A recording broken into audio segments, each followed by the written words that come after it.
Welcome to the USA Triathlon Youth Age Group Rules Briefing for the Junior Challenge event taking place at Challenge Miami.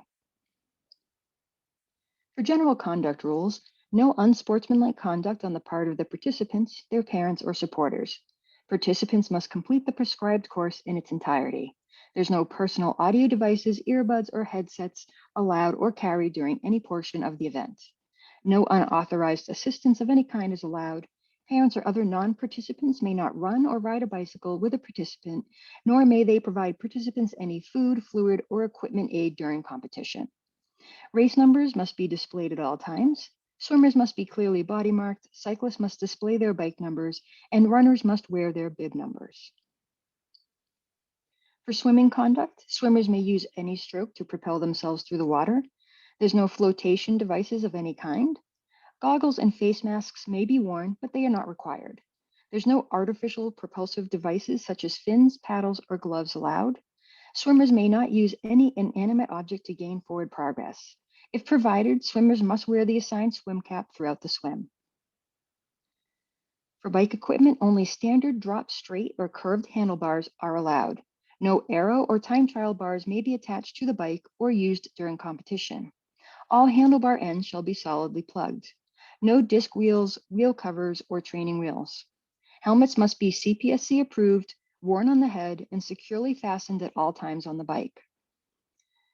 No arrow-style helmets or helmets with a tail extending to the rear. There must be at least one working brake on each of the two wheels unless the bicycle was manufactured with only one brake, in which case the working brake shall be on the rear wheel. Race officials reserve the right to disallow any bicycle deemed unsafe.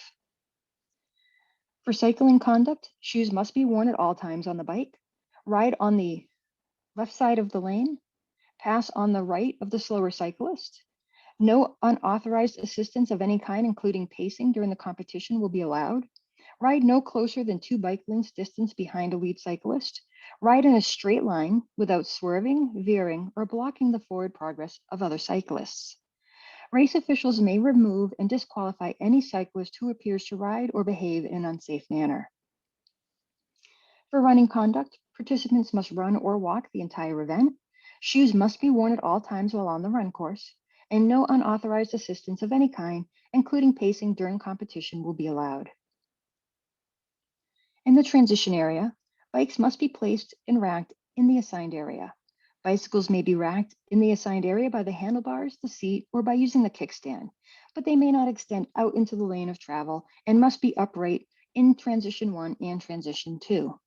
Gear must be placed next to the bicycle at the rack, and after completing the cycling portion, participants must return bicycles to an upright position in the same assigned location before beginning the run portion. Participants may not interfere with another participant's gear, and no parents are allowed inside the transition area during competition. There's no riding bikes inside of the transition area. Participants must walk or run with their bicycles and may not mount until out of transition and in the designated mount zone. Penalties at the event will be variable time penalties, and they'll be administered according to the table in the slide. They will also be added to the participant's final time. For one penalty, you'll receive 1 minute. If you receive 2 penalties, and these are additive, you'll receive 3 minutes total. If you receive a third penalty, you will be disqualified. We hope you have a great race.